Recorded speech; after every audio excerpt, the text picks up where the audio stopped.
Shalom saudara-saudari yang dikasihi Tuhan. Hari ini kita akan melanjutkan perundungan firman Tuhan dari Roma pasal 12 ayat 9 sampai 21 dengan judul Kasih Tanda Orang Kristen Sejati. Saya akan membacakan ayat ke-9 di mana Rasul Paulus menuliskan, "Hendaklah kasih itu jangan pura-pura, jauhilah yang jahat dan lakukanlah yang baik." Saudara yang dikasihi Tuhan, ciri orang Kristen yang paling penting adalah kasih. Dan kasih yang dihidupi orang Kristen setiap hari akan dilihat oleh orang banyak.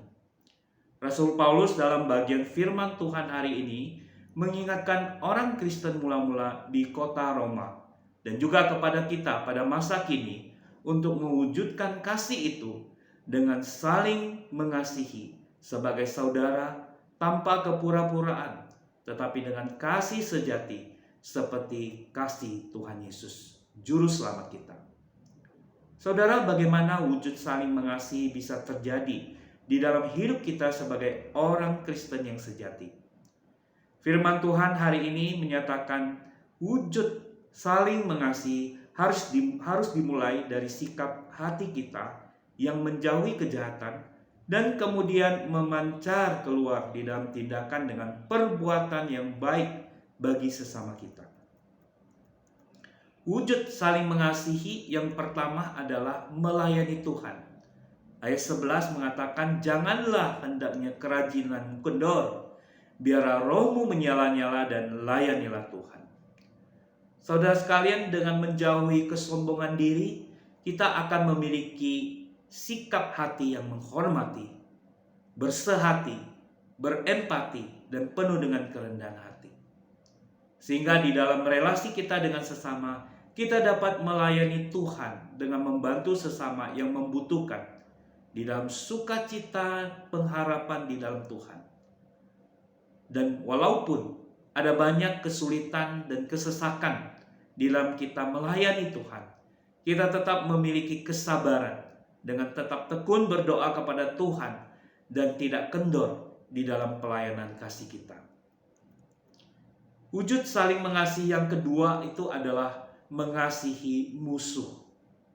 Ayat 17 mengatakan, "Janganlah membalas kejahatan dengan kejahatan. Lakukanlah apa yang baik bagi semua orang." Saudara, dengan menjauhi pembalasan dendam dan mengutuk, kita memiliki sikap hati yang mau mengampuni dan berdamai dengan sesama kita.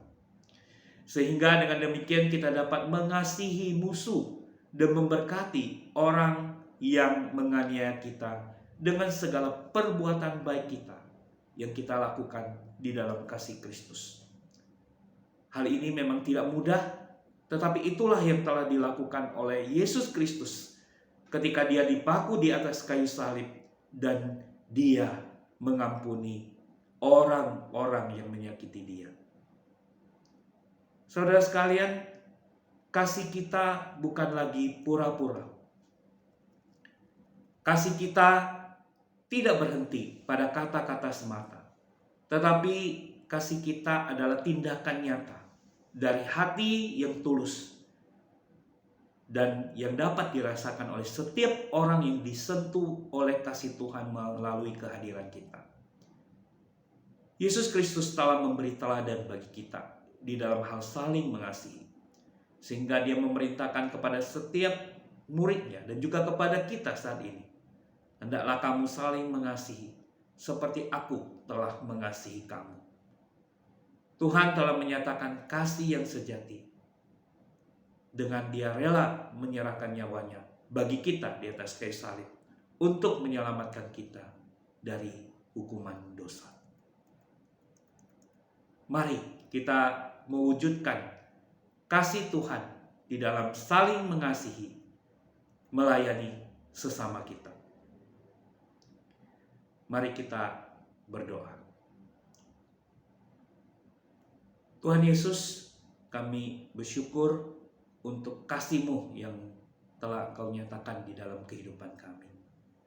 Dan biarlah kasih-Mu itu sungguh terwujud di dalam kehidupan kami sebagai orang percaya, orang Kristen yang sejati di dalam Tuhan, dengan mewujudkan kasih itu dengan saling mengasihi musuh sekalipun, dan mengasihi Tuhan dengan melayani Tuhan, melayani sesama kami dengan cinta kasih Tuhan.